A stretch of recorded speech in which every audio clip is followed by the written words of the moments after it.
నమస్కారం శ్రీశత ప్రేక్షకులకి శుభోదయం. నేను నారాయణ రెడ్డి. మనం ప్రతిరోజు దినపత్రికలోని ముఖ్యమైన వార్తలను విశ్లేషించుకునే కార్యక్రమం కాఫీ టైమ్స్ ఇప్పటికి స్వాగతం. ఈరోజు మనతో ఉన్నారు సీనియర్ జర్నలిస్ట్ నవ్వుతున్న శరత్ గారు. మరి వారిని అడిగి ఈరోజు ముఖ్యమైన అంశాలు ఏంటో ఒకసారి చూద్దాం. నమస్కారం శరత్ గారు. నమస్కారం. Good morning and very good morning. Welcome to coffee time. ఈరోజు ఒంగోలు నగరం అంతా మంచు దుప్పట్లో అలా ఉండిపోయింది. చాలా కంటిన్యూ అవుతా ఉన్నాయి. దీనికి ఈ మంచు సూచన దేనికి సంకేతం? రేపు ఎండలు బాగా ముదురుతాయి. కాకపోతే ఆహ్లాదకరంగా ఉందని కానీ చాలా బాగుంది చూడటానికి, అంత తెల్లగా. రైట్. ఒకసారి ముందుగా హెడ్లైన్ చూద్దాం. సాక్షిలో చూస్తే యుద్ధానికి సిద్ధం, అబద్ధానికి నిజానికి మోసానికి విశ్వసనీయతకు మధ్య సంగ్రామం ఇది. భీమిలి వేదికగా 2024 ఎన్నికల శంఖారావం పూరించిన ముఖ్యమంత్రి వైఎస్ జగన్. ఇక ప్రతి ఇంట ఓ స్టార్ క్యాంపెయినర్, మీకు మంచి జరిగి ఉంటేనే మీరు నా సైన్యం. భీమిలి వేదికగా సీఎం వైఎస్ జగన్ దిశానిర్దేశం. ఇక సంఘి వలసలో సమరోత్సాహం, జైహో జగన్ అంటూ ఉప్పెనలా ప్రతిధ్వనించిన సభా ప్రాంగణం. యుద్ధానికి మేము సైతం సిద్ధమన్న వైఎస్ఆర్సీపీ శ్రేణులు. ఇక ఇళ్ల పట్టాల రిజిస్ట్రేషన్కు ఆర్డినెన్స్ జారీ, ఎస్ఐడ్ భూముల చట్టానికి సవరణ. 29 నుంచి కన్వీనియన్స్ డీడ్స్ జారీ, ఇళ్ల స్థలాలపై పేదలకు పూర్తి భరోసా. ఇక కులగణనపై కుతంత్రాలు ఎందుకు, పవన్పై బీసీ సంఘాల నేతల ఆగ్రహం. ఎన్నో ఏళ్లుగా పోరాడుతున్నప్పటికీ దేశంలో కులగణన జరగలేదు. ఇక 300లకు పైగా కులగణన పూర్తి, 3.39 కోట్ల మంది వివరాలు నమోదు, 79.59% కుటుంబాల నుంచి సమాచార సేకరణ. ఇవి సాక్షిలో వచ్చిన ప్రధాన వార్తలు. ఆంధ్రజ్యోతిలో చూస్తే నాటి బాణమే నేటి బల్యం, షర్మిల గురించి ఒక వార్త వచ్చింది. ఇక దిమ్మ తిరిగి అమ్మఒడికి, షర్మిల దెబ్బతో జగన్ మైండ్ బ్లాక్. సో శరణు పెడుతూ విజయమ్మకు ఫోను, అమ్మ నువ్వే దిక్కంటూ వేడుకోలు. వైసీపీలో వైఎస్ఆర్ లేరు, వై అంటే వైవి, ఎస్ అంటే సాయిరెడ్డి, ఆర్ అంటే రామకృష్ణారెడ్డి ఉన్నది వేరే. నిన్న మన ఒంగోలులో జరిగిన సభలో ముగ్గురు పేర్లు ప్రస్తావించింది. ఇక జగన్ ఇంటికి మరో 74 రోజుల్లో రాష్ట్రానికి శని వదులుతుంది బాబు. ఇవి సార్ ప్రధాన వార్తలు స్టేట్ లో వచ్చినవి.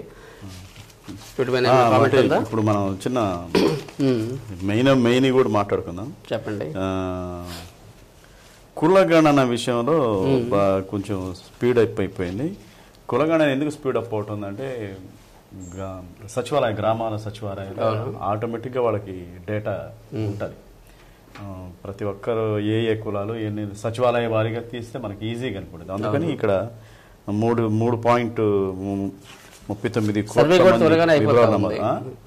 త్వరగా అయిపోతుంది. ఎందుకంటే ఆల్రెడీ క్షేత్రస్థాయిలో సిబ్బంది ఉన్నారు కాబట్టి, వాలంటీర్ల దగ్గర డేటా అంతా వాళ్ళ దగ్గర ఆల్రెడీ ఉంటది కాబట్టి కులగణన పూర్తి. దీని విషయంలో కొంచెం మళ్ళీ రాజకీయాలు, పొలిటికల్ ఇవన్నీ ఉంటాయి. ఎట్లా ఇక ఫస్ట్ టైం ముఖ్యమంత్రి జగన్మోహన్ రెడ్డి ఎన్నికల బహిరంగ సభలో పాల్గొన్నారు. అవును, అది ఎక్కడ జరుగుతుంది? భీమిలిలో 2024 ఎన్నికల శంఖారావం పూరించిన ముఖ్యమంత్రి ప్రతి ఇంట వస్తారు. చాలా బాగా వచ్చారు. ఇక ఈయన విషయంలోకి వస్తే క్యాండిడేట్లని వరుసగా చేసుకుంటూ పోతా ఉన్నారు. దాన్ని అంటే సమీకరణలు, సామాజిక మొత్తం మీద జరుగుతా పోతుంది. అసమ్మతి వస్తున్నా కానీ దాన్ని ఏం లెక్క చేయకుండా. ఇక వీళ్ళు కూడా టీడీపీ, జనసేన వీళ్ళు ఇంకా ప్రకటించలేదు అభ్యర్థులు. టోటల్ గా ఫుల్ ప్లెడ్జ్డ్ ప్రకటిస్తే యుద్ధం ఇక సన్నద్ధం అయినట్టే.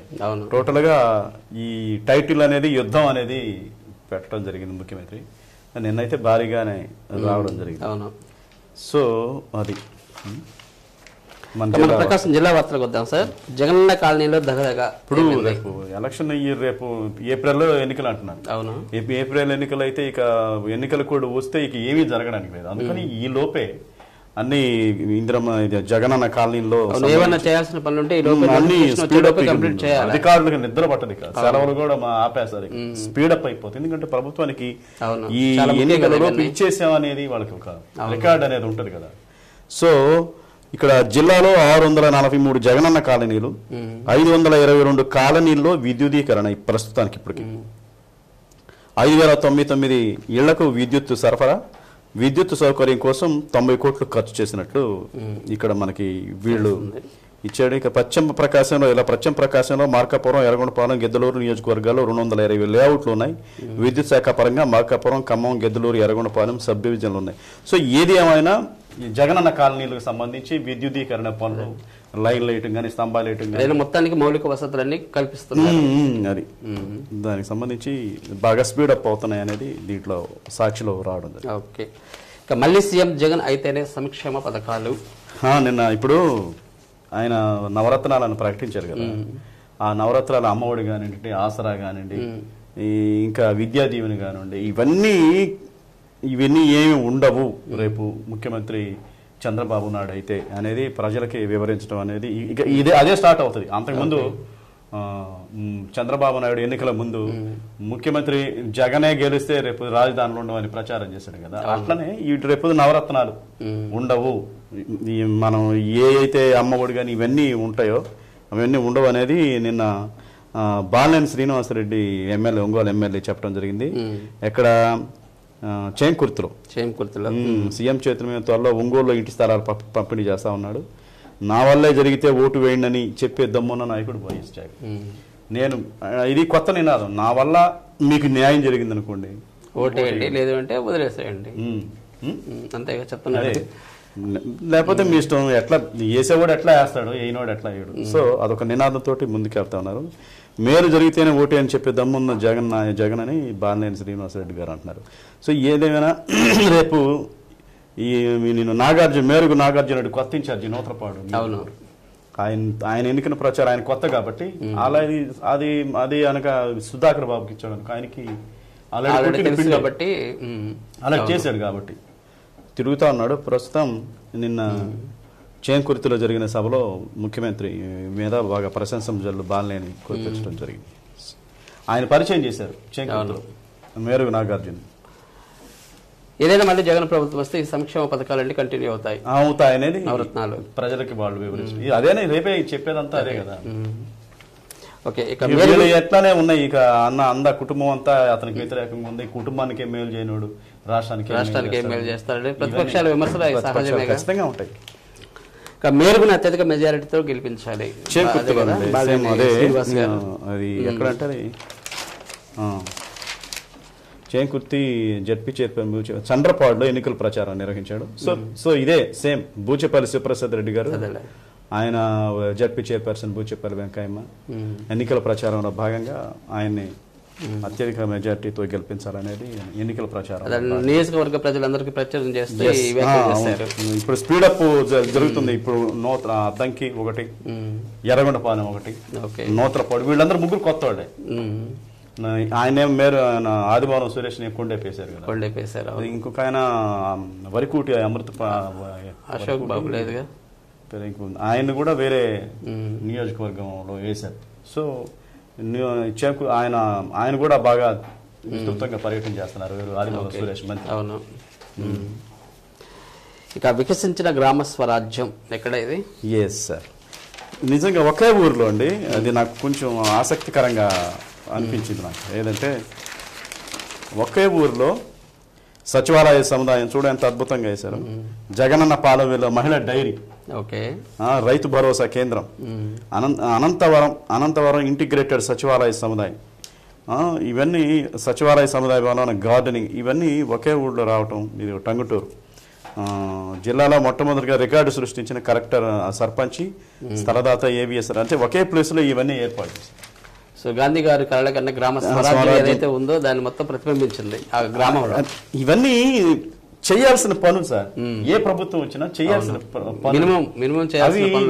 మనం అనుకోవాలి. కానీ ఇప్పుడు వీళ్ళు చేశారు వాళ్ళు చేశారు కదా, ఏ ప్రభుత్వం వచ్చినా ప్రజాధనాన్ని దుర్వినియోగం చేయటం, పబ్లిసిటీకి చేసినంత ఖర్చు అన్ని ప్రభుత్వాలు చేస్తాయి. ఒక దీనికి ఈ ప్రభుత్వం మినహాయింపు అనేది, అన్ని ప్రభుత్వాలు పబ్లిసిటీకి ఇచ్చిన ఖర్చు ప్రాధాన్యత ఇటువంటి కార్యక్రమానికి ఇస్తే రేపు పొద్దున గ్రామాల్లో తిరిగేటప్పుడు వేరే చూపరు కదా. అంతేగా, ప్రజాధనాన్ని విచ్చలవిడిగా ఖర్చు చేయటం, ఇంకా వేరే వేరే వాటికి కూడా పబ్లిసిటీగానే కాదు, హంగులు, ఆర్భాటాలు, ఇటువంటి మినిమం ఒక ప్రోగ్రాం జరిపితే మినిమం ఒక 50 లక్షలు అట్లా అవుతుంది. ఆ 50 లక్షలు అనేది ఏదో ఒక అభివృద్ధి కార్యక్రమానికి చేయొచ్చు. ప్రతి గ్రామానికి ఒక 50 లక్షలు కేటాయిస్తే నీకు ఆటోమేటిక్ గా మౌత్ పబ్లిసిటీ వస్తుంది. పలానూళ్ళు చేశారు, పలానూళ్ళు పబ్లిసిటీ ఈ పేపర్లకు ఇచ్చుకోనక్కర్ చేసింది ప్రజలకు తెలుస్తుంది, గ్రామానికి తెలిసిపోతుంది. అవును, ఎక్కడో ప్రపంచంలో ఎక్కడో జరిగింది చిన్న చిన్నవి కూడా ఇప్పుడు సోషల్ మీడియాలో వైరల్ అవుతా ఉన్నాయి.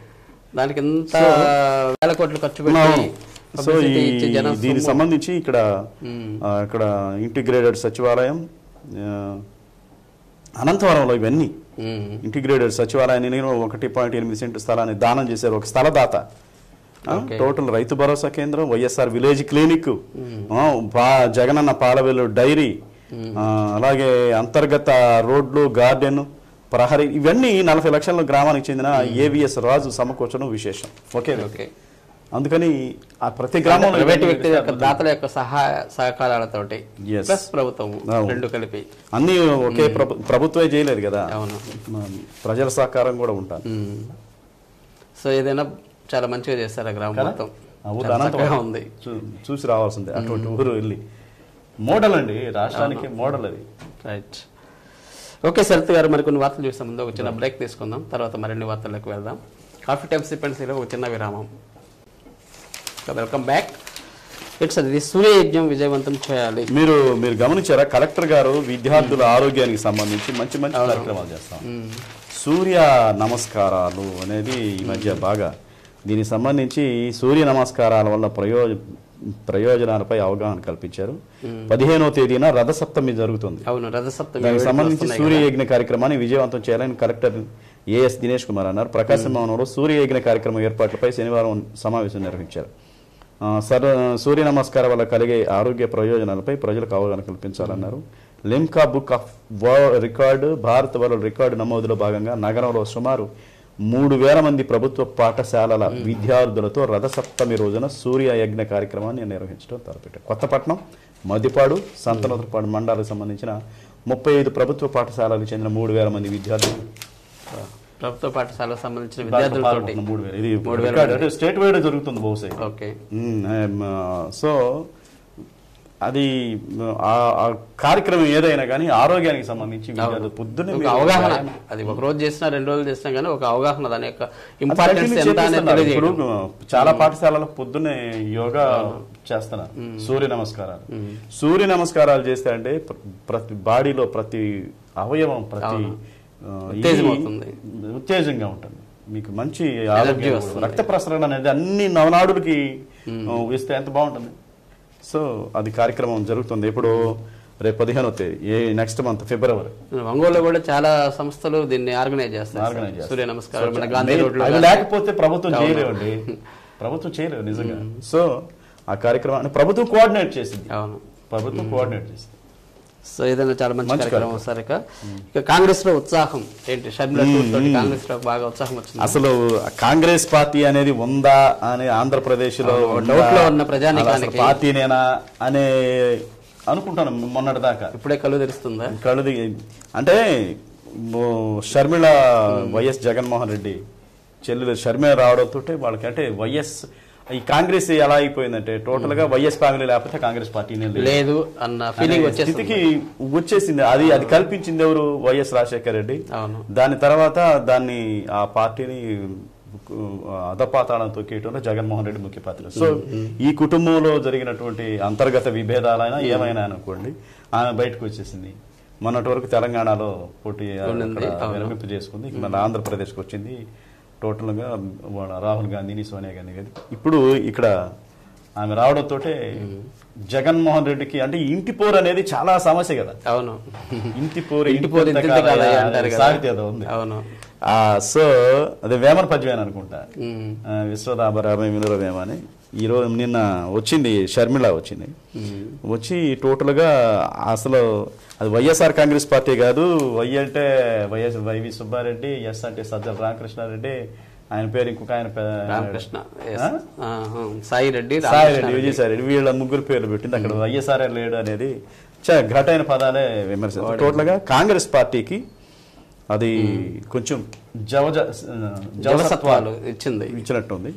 నిన్న బాగానే అంటే హాల్ నిండింది, విష్ణుప్రియ ఫంక్షన్ హాల్. జిల్లా వ్యాప్తంగా వచ్చారు. తర్వాత గుండ్లకమ్మ ప్రాజెక్టు కూడా సందర్శించారు. వచ్చిన ప్రతి ఒక్కరు గుండ్లకమ్మ దగ్గరికి వెళ్తారు. ఎందుకంటే వీళ్ళు నిజంగా ప్రభుత్వ అధికారులు దాని మీద చిత్తశుద్ధి లేకపోవడం వల్ల ప్రభుత్వానికి కూడా చాలా దాన్ని 2 గేట్లు పోయి దాన్ని చేయాలి కదా. చాలా నిర్లక్ష్యం వహించారు. నిర్లక్ష్యం. రైతులు కూడా అది వచ్చిన ప్రతి ఒక్కరు అక్కడికి పోయి చూసి వస్తున్నారు. అవును, చంద్రబాబు వెళ్ళారు అప్పుడు, చాలా మంది లేరు. అంబటి రాంబాబు కూడా నీటిపారుదల శాఖ మంత్రి, ఆయన కూడా వచ్చాడు. ఆయన పనులు కాలేదు అక్కడ. దాని మీద చాలా వ్యతిరేకత వచ్చింది సార్ అప్పుడు. ఇక పేదల వ్యతిరేక ఆర్డినెన్స్ రద్దు చేయాలని చెప్పేసి ఇప్పుడు పేదలకు వ్యతిరేక ఆర్డినెన్స్ అంటే నేను భూ యాజమాన్య చట్టం అనేది ఒకటి వచ్చింది. ఓకే, అవును. అవును, మన ఆస్తిని ప్రభుత్వ అనుమతితో అమ్ముకునేది ఏంటి? అవును, మనం అమ్ముకోవాలంటే ముందు వాళ్ళ అనుమతి తీసుకోవాలి. నా ఆస్తి నేను అమ్ముకుంటాను, ప్రభుత్వం సంబంధించింది కాదు కదా.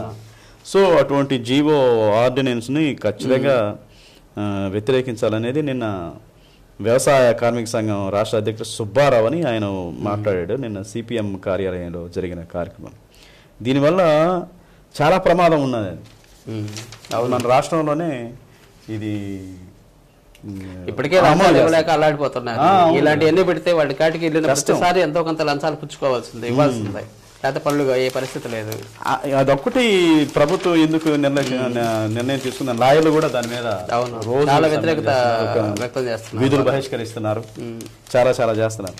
సో దాని మీద ఆర్డినెన్స్ మీద ప్రజలకు అవగాహన కల్పించాలనేది ఒకటి. అందరూ కలిసి పోరాడితేనే ఇవన్నీ ఆర్డినెన్స్ ఎందుకు తీసుకుంటారు అనే దాని మీద ప్రతిపక్షాలు కానీ వామపక్షాలు కానీ నిన్న రౌండ్ టేబుల్ సమావేశంలో నిర్ణయం. ఎందుకు ఈ భూముల రిజిస్ట్రేషన్ మీద చాలా చాలా చాలా ఉంటాయి. ఇప్పుడు లేనిపోయిన తెలంగాణలో ధరణి పోర్టు, దానివల్ల చాలా మంది రైతులు భూముల్ని వాళ్ళు అక్రమంగా రిజిస్ట్రేషన్ చేసుకుంటున్నారు, వేరే వాళ్ళు రిజిస్ట్రేషన్ చేసుకుంటారు. దాని మీద అవగాహన ఉండదు ప్రజలకి. ప్రతి గ్రామ సభ పెట్టి అమ్మా దీనివల్ల ఈ ఉపయోగం ఉంటుంది. ప్రతి గ్రామంలో ముందు సచివాలయం ఉంది, అక్కడ ఏ ప్రభుత్వం అయినా ప్రజలకు అవగాహన కల్పించకపోతే ఇది దేనికైనా దారి చేస్తాను. నేను ఇవాళ ఈనాడు ఆంధ్రజ్యోతిలో ఒక కథనం వచ్చింది. మార్ఫింగ్ మావయ్య సర్టిఫికేట్లో పేర్లు మార్చి ఉద్యోగాలు, కరోనా సమయంలో ఇష్టారాజ్యంగా భర్తీ, 2020-2021 నియామకంలో భారీ అక్రమాలు, వైద్య శాఖలో ఒక్కొక్కటిగా వెలుగు చూస్తున్న భయం, 25% పోస్టులు అనర్హులకు ఇచ్చినట్లు సమాచారం, బాధ్యులపై చర్యలు తీసుకునేది ఎవరు? దాని మీద ఎప్పటి నుంచో జరుగుతా ఉంది. ఇప్పటికీ ఏమీ తెలియలేదు. ఇంకా వాడు ఏదో కొంత ఆధారం లేకపోతే వార్త రాయరు. అవును. సో అది అందుకని ఈ భూమి మన రిజిస్ట్రేషన్ భూమి దానికి సంబంధించి ఆస్తి సంబంధించి కొంచెం ప్రజల్లో కొంచెం వ్యతిరేకత వచ్చే అవకాశం ఉంది. ఏదైనా ఒక సవరణ చేస్తే ఇంత ముందు ఉన్నదానికంటే కూడా ఇంకా పట్టించుగా ఉండేటట్లు చేయాలి. సమస్యలు ఇంకా ఎక్కువ ఉండకూడదు.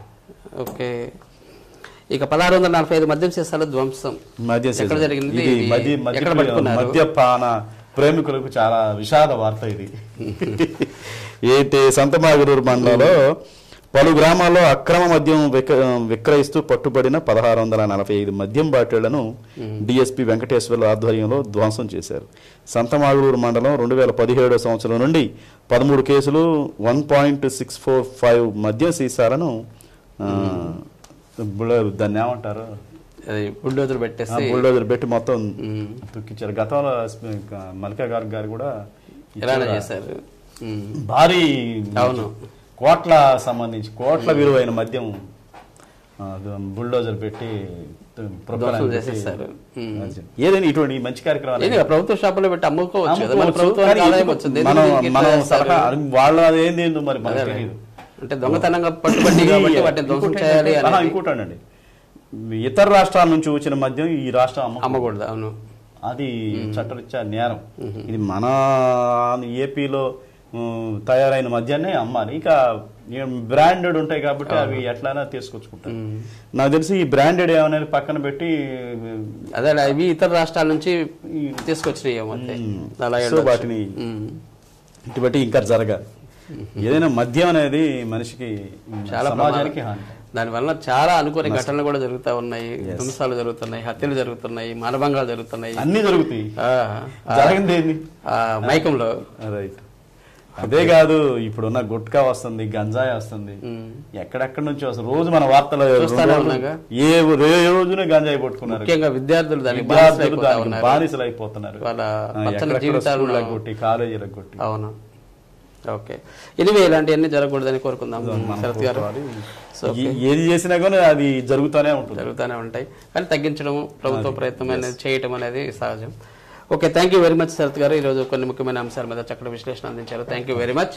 మరి ఇదండి ఈనాటి కాఫీ టైమ్ సిఫెన్సీ కార్యక్రమం. తిరిగి రేపు ఉదయం 8:30 మరిన్ని తాజా వార్తలతో మీ ముందు ఉంటాం. అంతవరకు చూస్తూ ఉండండి శ్రీ సత్య నెట్వర్క్. నమస్కారం.